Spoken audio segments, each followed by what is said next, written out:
Okay, bye. When I first became a believer, I was on fire. I was sure the Lord had a great and powerful ministry picked out for me, one that used my strengths and minimized my weaknesses.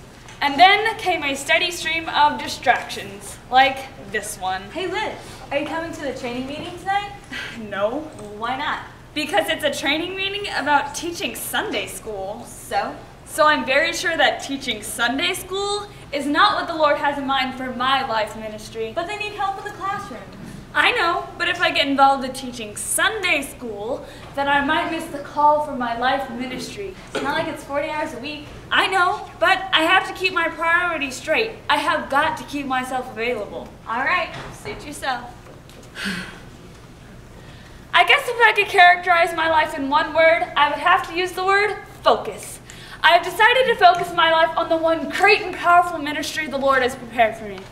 And that means keeping myself available for when opportunity knocks. Say, Elizabeth, I see your name's not on the sign-up sheet. You mean the one for the rescue mission? There's a great need downtown. I know, but if I'm peeling potatoes or wiping tables, I might not be available for when the Lord presents me with my life ministry. Everyone who goes on this trip says that they are very blessed. I know, I've heard that too, but I have to stay focused on the Lord's ultimate purpose for my life. Okay, suit yourself.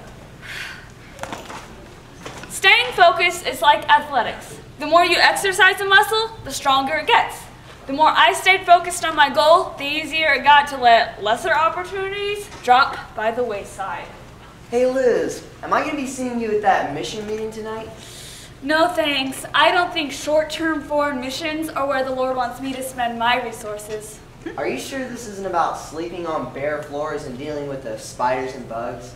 Well, that is part of it, but I have limited resources. I'm saving my time and my money for the one great and powerful ministry the Lord has prepared just for me. That's fine. Suit yourself. You would not believe the number of ministry opportunities I turned down before my special one finally showed up. Elizabeth? Yes? I'm Elizabeth. Is this about the new ministry opportunity? Well, yes. We received your resume. But, frankly, I don't think you have enough experience for this project. But this is a new project. Nobody has experience with this project. It never existed before. And I think the Lord picked this one out just for me. Well, perhaps he did, but I don't see any of the required training in your resume. What training? Well, for instance, this ministry will require you to work with people. Well, I'm good with people. Well, yeah. Dealing with these people is going to take more than the right words. You're going to need a large measure of patience, kindness, and gentleness. You would only get these things from teaching Sunday school. Oh, well, ain't nobody got time for that. Okay, but this ministry isn't all fun and games. You're going to get some mundane tasks that are going to require you to work hard. Well, I can handle that. Well, I'm sure you can, but your resume doesn't say so. It doesn't list anything regarding food lines in a rescue mission. Oh. And since this ministry is brand new, you would have to improvise. Improvise? Yes, you know, making do with limited resources. Well, I'm very industrious. Well, I'm sure you are, but your resume doesn't say anything about that. Anything like mission trips, perhaps? You know, I'm convinced that you're not interested in serving the Lord at all. Oh. You know, I just don't think this job's right for you. But you don't understand. This is the one great and powerful ministry that I have been focusing my entire life on. Well then, your focus has been misdirected. Your resume is lacking the proper prerequisites and skills you would only get by serving the Lord in ministry. I'm sorry. That was the day I realized that focus does not mean excluding ministry opportunities. It means asking yourself the question, what can this ministry develop in me that will make me more useful to the Lord?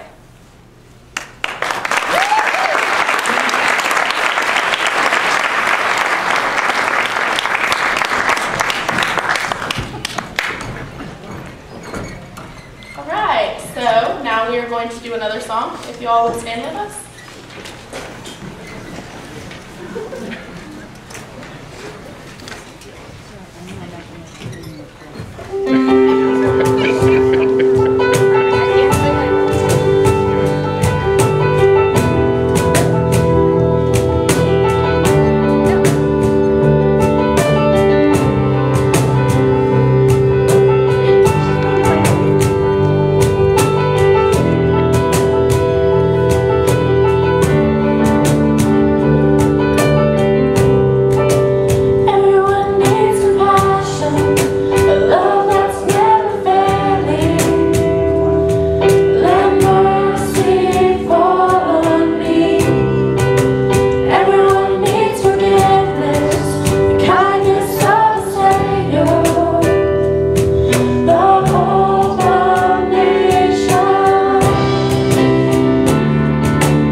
all, you may be seated.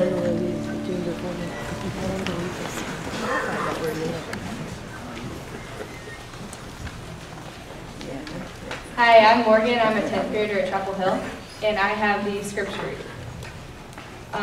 Finally, brothers, whatever is true, whatever is noble, whatever is right, whatever is pure, whatever is lovely, whatever is admirable, if anything is excellent or praiseworthy, think about such things. Whatever you have learned or received or heard from me or seen in me, put it into practice, and the God of peace will be with you. I rejoice greatly in the Lord that at last you have renewed your concern for me.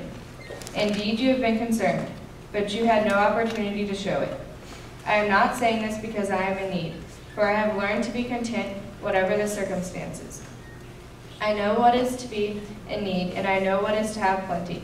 I have learned the secret of being content in any and every situation, whether well-fed or hungry, whether living in plenty or in want. I can do everything through him who gives me strength. Amen. Amen. Okay, so now it's time for the offering. So as the basket passes you by, just stand with us in worship.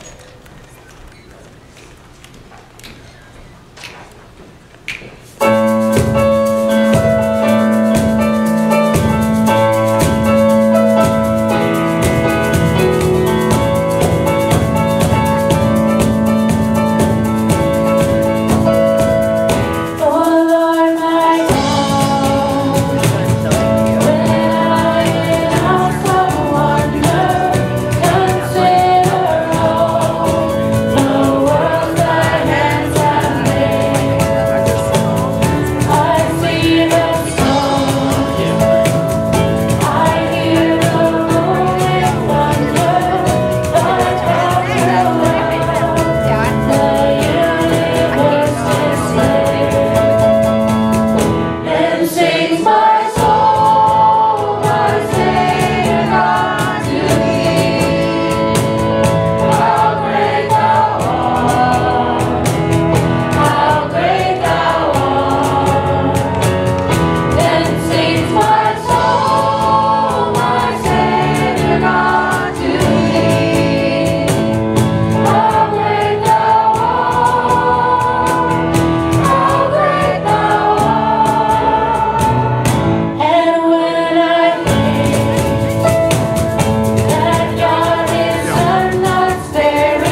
Good morning.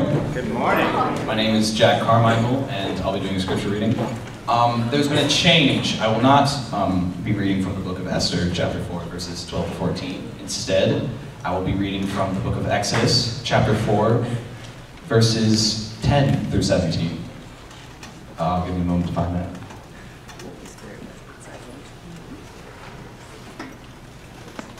But Moses said to the Lord, "O my Lord, I have never been eloquent, neither in the past nor even now that you have spoken to your servant. But I am slow of speech and slow of tongue." Then the Lord said to him, "Who gives speech to mortals? Who makes them mute or deaf, seeing or blind? Is it not I, the Lord? Now go, and I will be with your mouth and teach you what you are to speak." But he said, "O my Lord, please send someone else." Then the anger of the Lord was kindled against Moses, and he said, "What of your brother Aaron, the Levite? I know that he can speak fluently. Even now he is coming out to meet you, and when he sees you, his heart will be glad. You shall speak to him and put the words in his mouth, and I will be with your mouth and with his mouth, and will teach you what you shall do.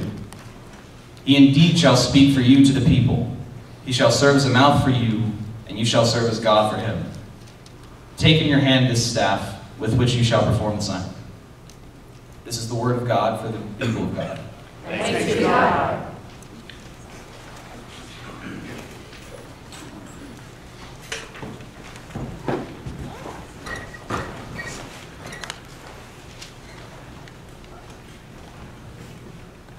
Hello, my name is Griffin Ross, and I'm here on this fine Sunday morning to ask you a question.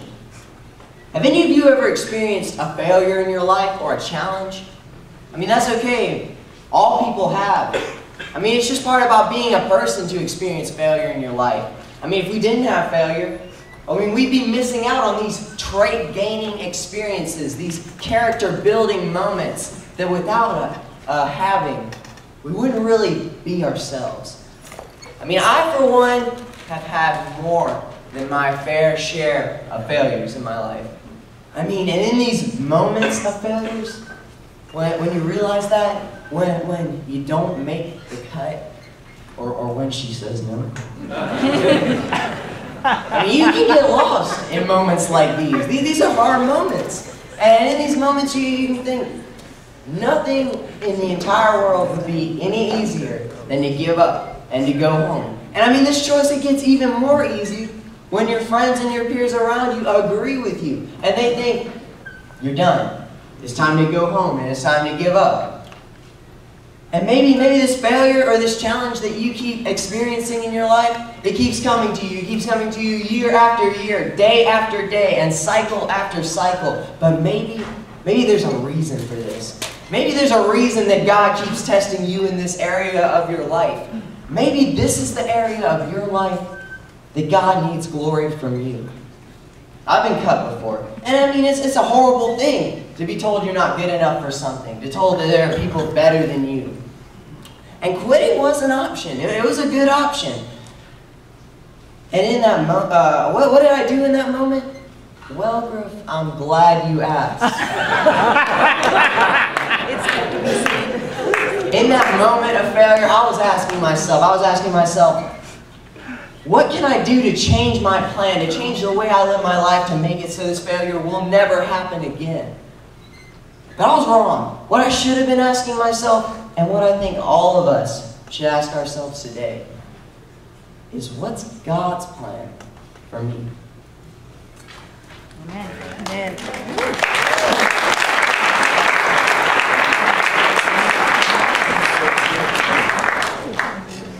Not really sure how to follow that. We practiced yesterday, and I was like, I'm not showing up to the 9 o'clock. Not necessary. We already had our church. But I wrote, so I'm going to tell you guys what we're talking. First, I'd like to introduce myself. I'm Alexis. I'm an 11th grader. I go to Jordan High School, and I've been at this church since I was about 3.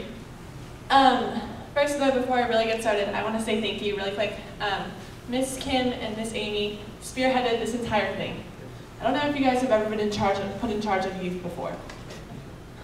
I would never want to be put in charge of youth. I especially never want to be put in charge of youth when they're going to be on stage. I just can't believe that they stepped up and did that. And I'd like to say. I think it's going to turn out pretty well. Also, special thanks to Gary and Miss Marillo for spearing up the skit and helping us with music. So just thank you guys so much for taking that initiative with us.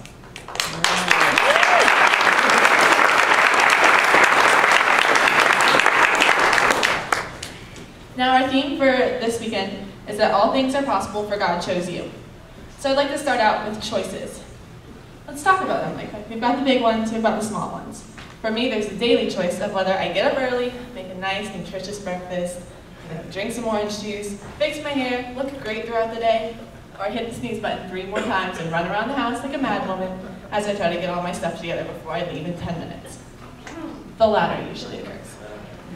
Now, there are choices about whether I should stay up late studying, or if I should go to sleep and just hope for the best on that huge US history test I'll have the next morning. Whether spending $40 on a shirt is a really good idea. And choosing where I should go for lunch. Chick-fil-A, Bojangles, or Jimmy John's. Really, who can make that decision? Then there are the bigger choices. Like, I don't know, do UMC.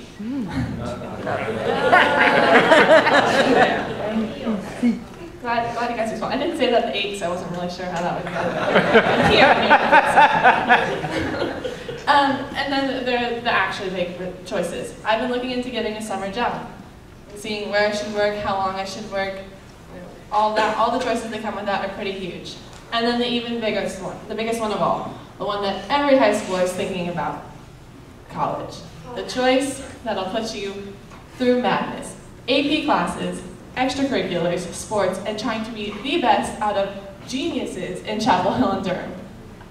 I'm 40th in my class, and I got pretty good grades. I don't understand how people do better. It's insane. It's like, I don't even understand. Then you have to choose your college. You know, where are you going to apply? Did you know there's 4,140 public and private colleges in the United States? I'm serious.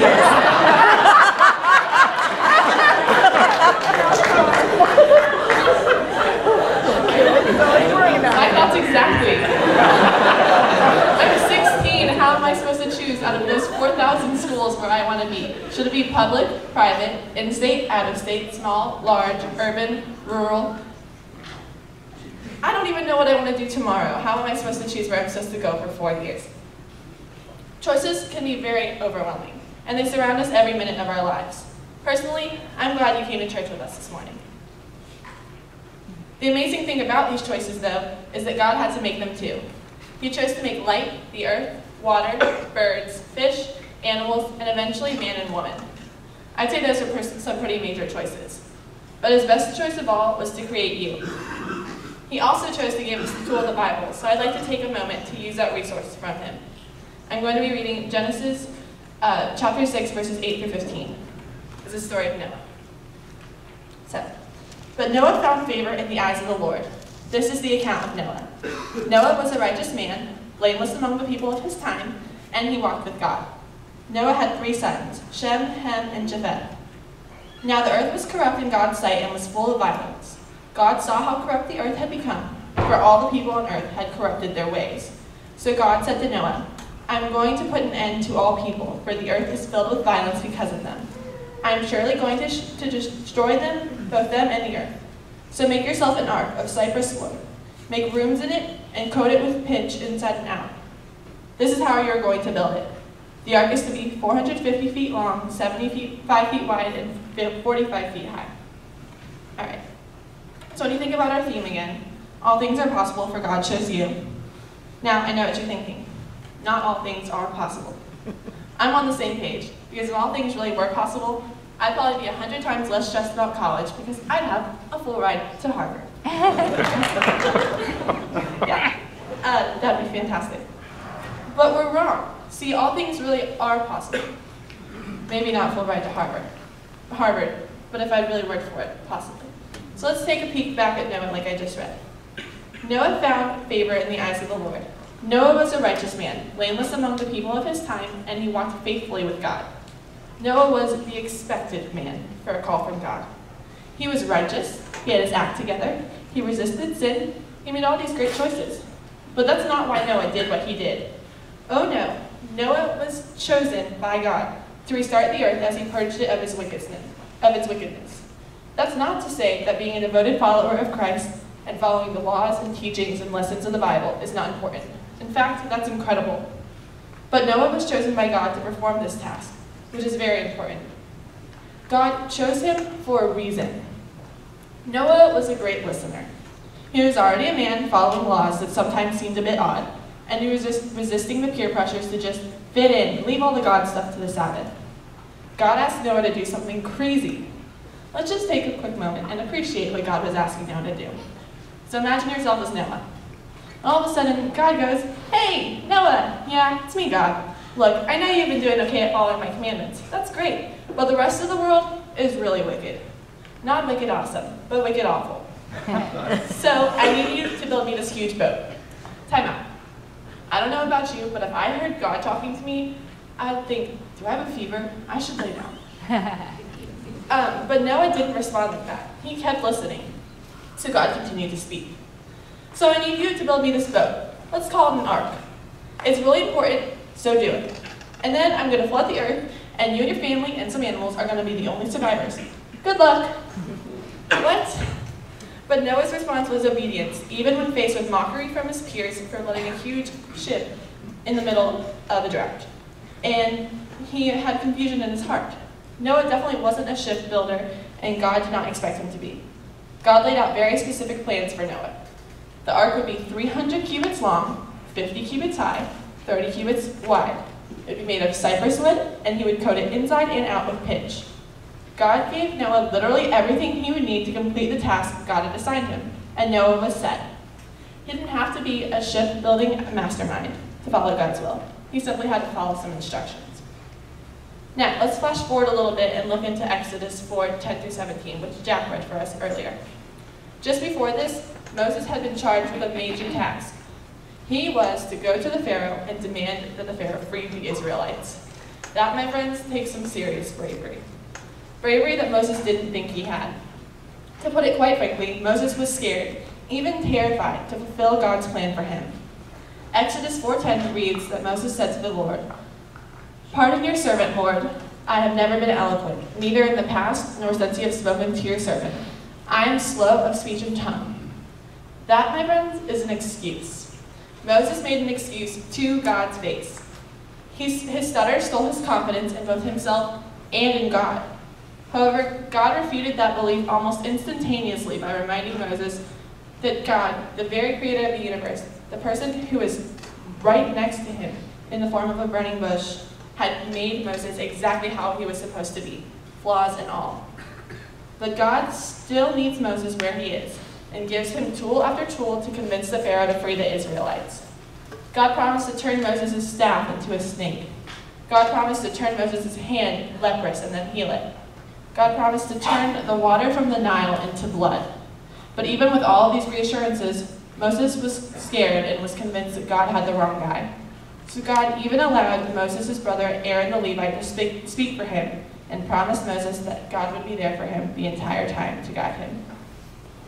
What's really amazing is that God didn't stop there. Each and every day, he chooses you, and you, and you, and everyone in this room, and everyone literally on the face of the planet to fulfill a task for his kingdom. Whether you might be like Noah, the righteous law follower, or the bumbling and flawed Moses, God has chosen you specifically. Besides the specificity, there was a very personal reason for his choosing you. God is the creator. He already knows every gift and talent you can bring to the table, and he's going to use them to suit his purposes. Maybe you're a good speaker. God can put you in a position where you can speak at a youth event, or even just in casual conversation. Maybe you've got incredible musical talents. God can place you in a form of ministry that allows you to use your instrument to reach people. Maybe, like I know so many of our members are, you're a fantastic cook. God uses the time at the table as a time of great fellowship and growth in the faith, just as Pastor Ken preached about a few weeks ago. It's easy to find a place where our gifts can be used for the Lord, and you can bet he'll put you in that place because he chose you. All things are possible because God chose you for a reason. Moses earnestly tried to resist God's plan for him. He even had a pretty valid excuse. How was he supposed to go talk to the Pharaoh when he had a stutter?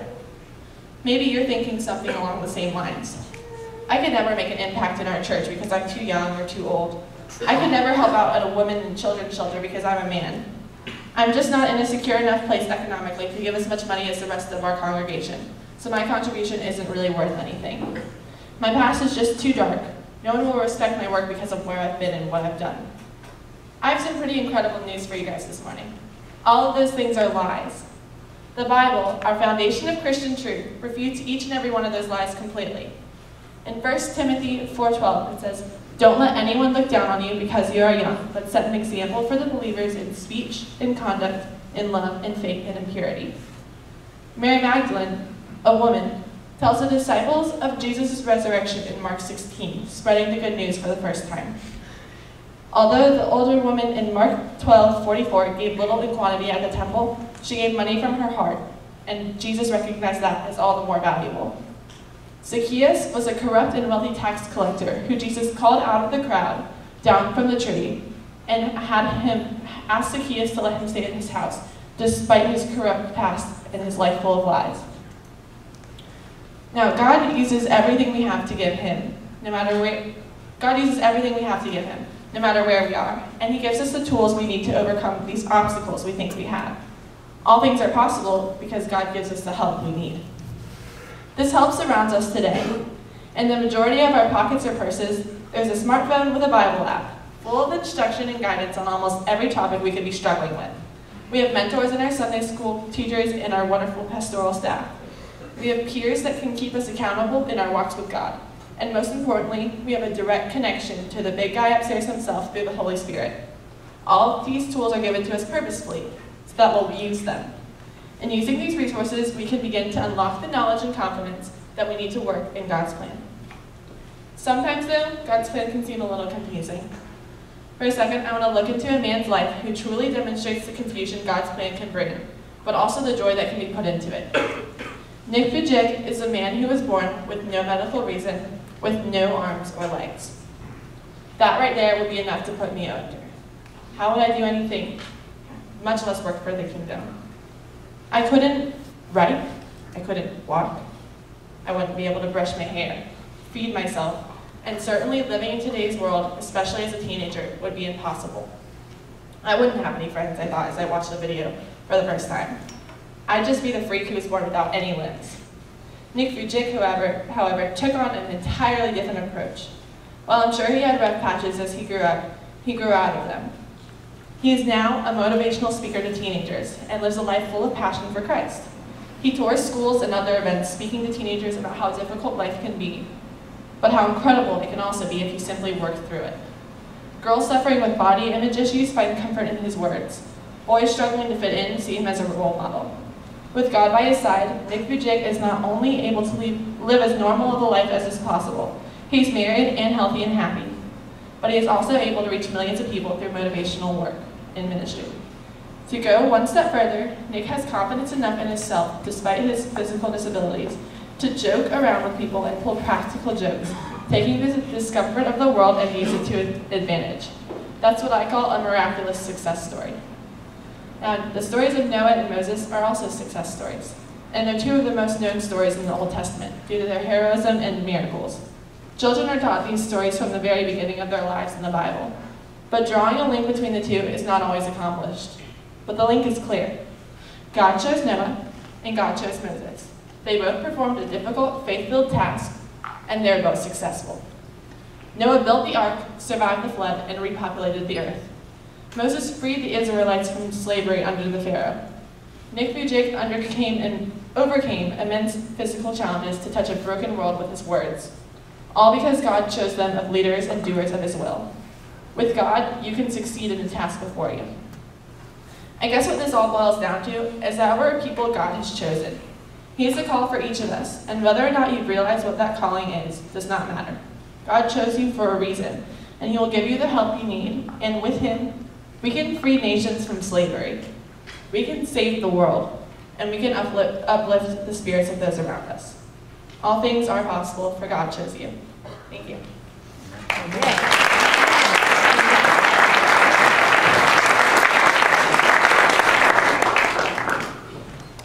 And now we have a testimony from Duncan.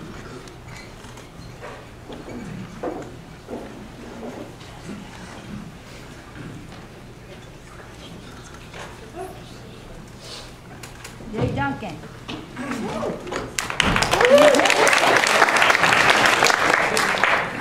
Hi, as you guys have already guessed probably, I'm Duncan. I'm one of the youth here. I'm in 6th grade and I have a testimony for you guys. It's about my first time at IFC. My first time at IFC, I wasn't even an official part of the youth. I decided since it was my first time there that I would be a waiter, mainly because I thought I would mess anything else up. And when I first saw the people, I got a bit nervous. A lot of them looked like the sketchy people I tried to avoid. Then one man called me over. I was scared and thought I'll never be able to make friends with these people. But I decided it would be rude not to go over, so I decided to go. He asked me a lot of questions, and I responded shyly at first. Then I started opening up. Later, when the food was being served, I was asking people if they needed any help with carrying things. Then a man came over to the drink and utensil table. He was huge, and I had to look straight up to see his face.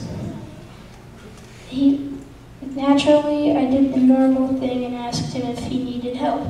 He laughed and said no, but thanks for the offer. I explained to him what I was doing there with the church and told him I was a waiter.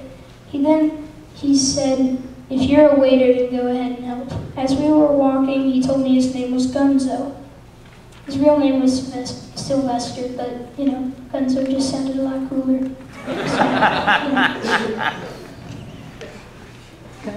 Gunzo was awesome and very nice. I was instantly friends with him. That was when I knew I could do things that seemed impossible to me. God had chosen me to be there with them, to serve them, and to talk to them. Amen. Thank you. Good morning, everyone. Good morning. All right. My name is Leslie Shannon. I'm also an 11th grader. I go to Chapel Hill High School, and I've been now. So today I'm going to give a testimony about how I came to know the Lord, and so here we go. So first I'm going to tell you about the journal that I write in. I've been writing for about 2.5 years now in this book. It was given to me. I used to live in Hilton Head, South Carolina. That's where I grew up, and my writing instructor gave it to me, and it's pretty much been like, it's like a novel of my life, I guess.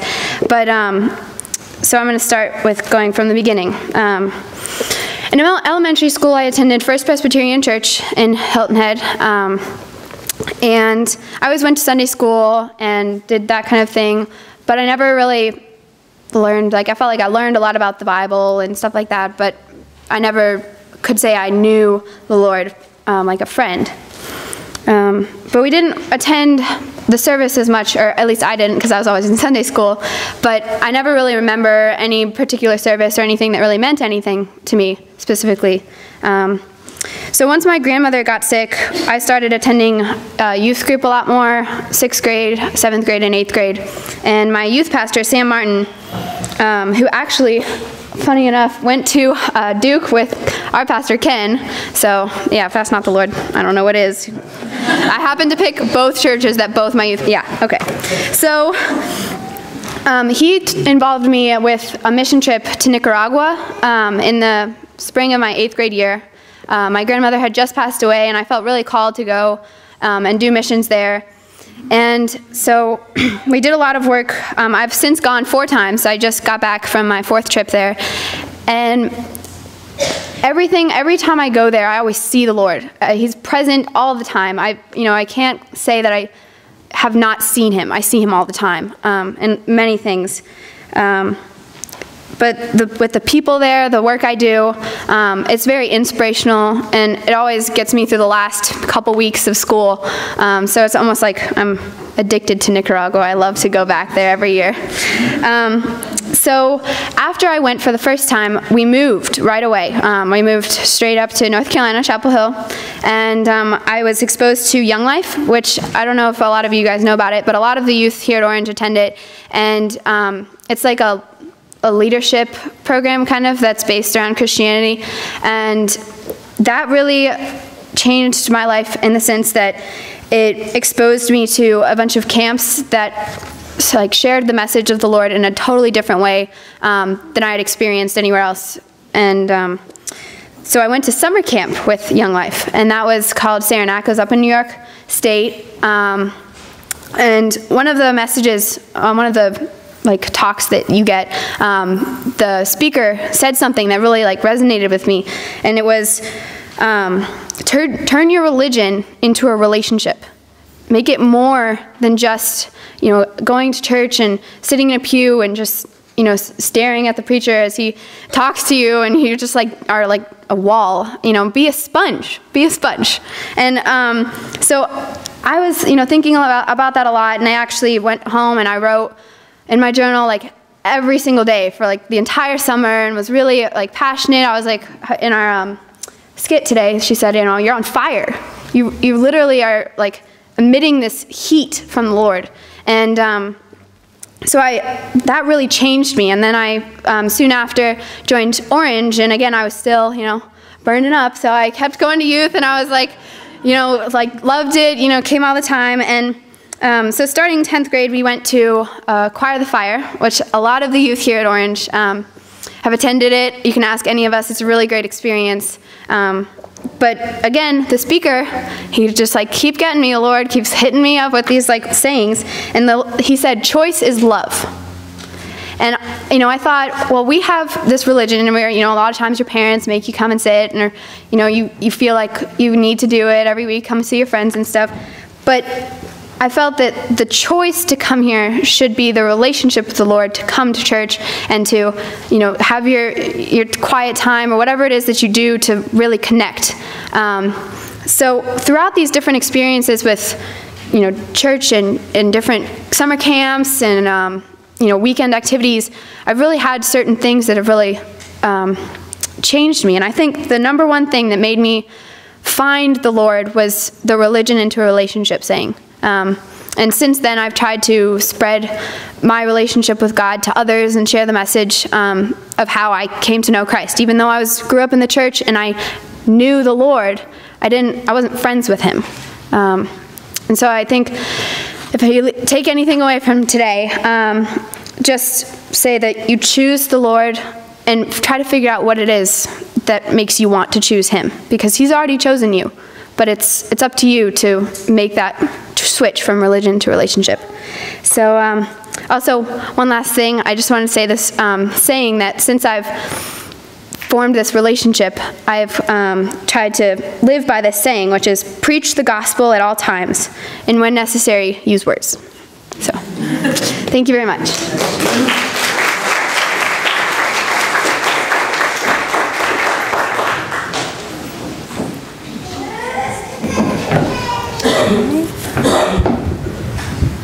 My name is Carly Collette. I'm a senior here at Orange, and I will actually be going to Carolina next year.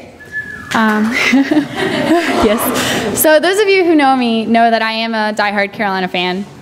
Tar Heel born, Tar Heel bred. I love my heels. But there's one Tar Heel that comes to mind. His name is Gio Bernard. So Gio's childhood is not like most. While in elementary school, his mother passed away when he was 7, and his father struggled. Gio recalls that summer was his least favorite time of the year, unlike most students, because it meant there was no school lunch to rely on. His dad would take him to McDonald's and let him pick one thing off of the dollar menu, and that was dinner. Eventually, his father was out of the picture, and Gio relied on generous friends and close neighbors for housing and food. But he still persevered. He joined his school's football team, and he eventually was recruited by UNC. Things were beginning to look good for Gio, until the 3rd day of football camp, when he tore his ACL and was out for the whole season. After all he had overcome throughout his childhood, this was just icing on the cake for Gio. Many would call it quits. Some would blame their bad situation. Others might even blame God. Gio didn't do any of this. He worked through his injury and eventually became one of the most valuable players on UNC's football team. I still regret that I missed the 72-yard field goal punt return that got him to win against State this past October. So Gio's success allowed him to get a top education at Carolina, a professional football career, and even the ability to reconnect with his dad and his brother. When questioned about his success, Gio says that he obviously believes in the gifts God gave him. Everything Gio did was possible because God chose him. So since it's Youth Sunday, I'd also like to talk of another youth that overcame greatness, David, from David and Goliath. So here we have a 9-foot-tall giant terrorizing the people, and King Saul is looking for someone to defeat him. And everyone that looks at Goliath goes, there's no way. He's just too big. They are defeated before they even try.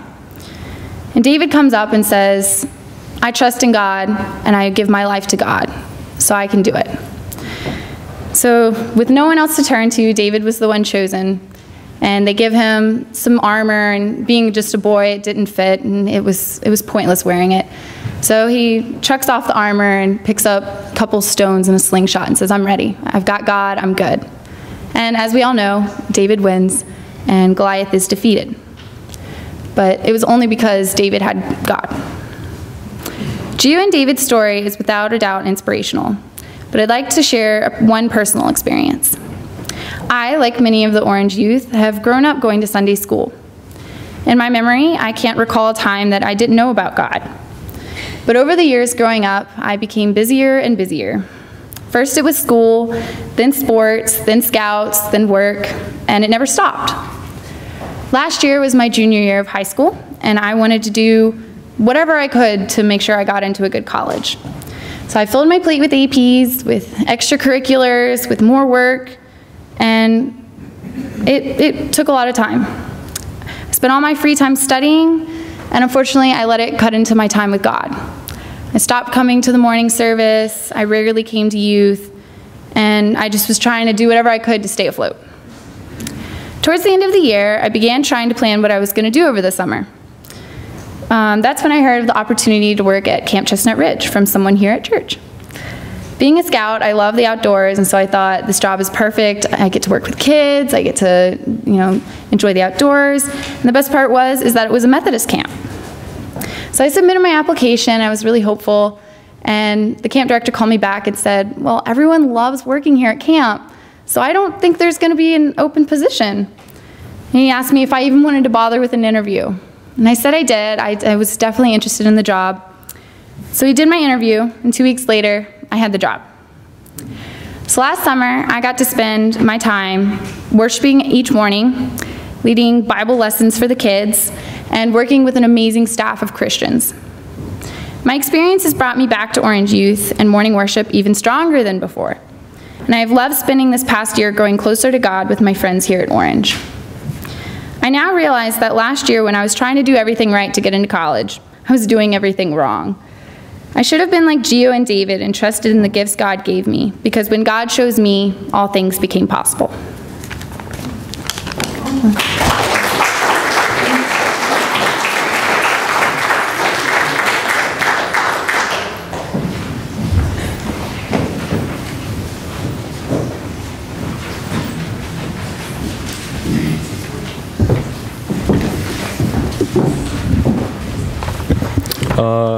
Hello, Orange. Hello, Orange. My name is Tyler Herbst, and I'm a sophomore in our youth group and at high school. And I wanted to give a short testimony about my experiences here at Orange and also around the world. First of all, I wanted to say that our youth group is here is truly amazing, and I don't know where I might be if I didn't feel like I had a second family to come to each Sunday evening and in the morning. The main reason that I like coming to our youth group is because we talk about topics that are in our lives almost every day, in public and also at high school. We get to give our opinion about the different subjects, which always allows great discussion each week. Another reason I love our youth group is because we get to play games and we get to bond with each other and really get to know everything about each other, which leads to a great friendship.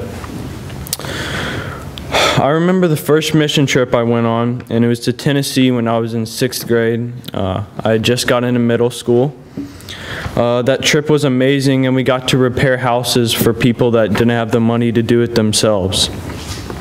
There was a guy there, and I think his name was Tom, and he was deaf, but still he was able to speak, and talked about how he changed people's lives even though he couldn't hear. This was probably the first speaker that I had ever heard that got me wanting to learn more about God and what He could do in my life.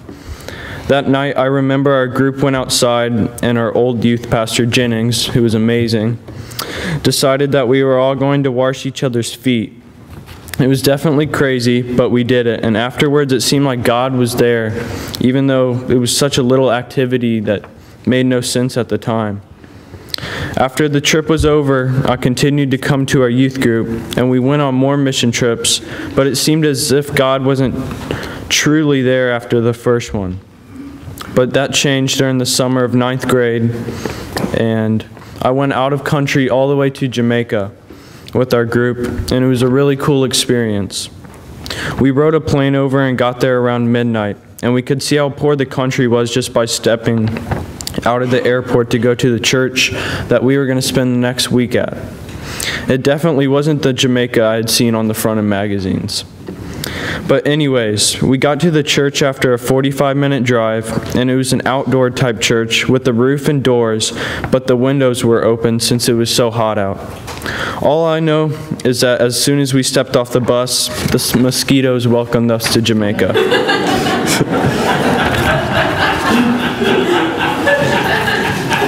For the next week, we spent time going to a little church and doing vacation Bible school and sports activities with all the kids that were there. We also got to paint a girls' home and visit an infirmary. I saw God each day we were there through the people that were in Jamaica because they had nothing yet were so happy compared to most of our society.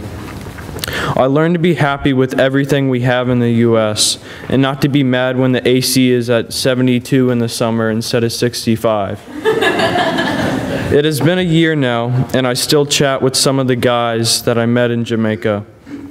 After Jamaica, I came home, and after a week, I went to Kentucky, and that was definitely a fun trip also. We got there, and it was the same place we had went previous years with an organization called KHO. During the trip, I replaced a roof with some of the members in our youth group, and that trip was very fun, but what was the best was the pastor that was there to teach each night. He made it seem like youth group, but with tons of heart and being even more serious. God really opened my eyes at the trip and several others and told me that I need to start taking my religion seriously if I want a place with God one day in heaven. After several more nights, I felt closer to God than I had since coming to church pretty much in all of my lifetime. These are the main experiences I've had with being at Orange, and I would definitely encourage you to come each week if you are not already. God has changed my life, and I'm positive He can do it for you. Thank you.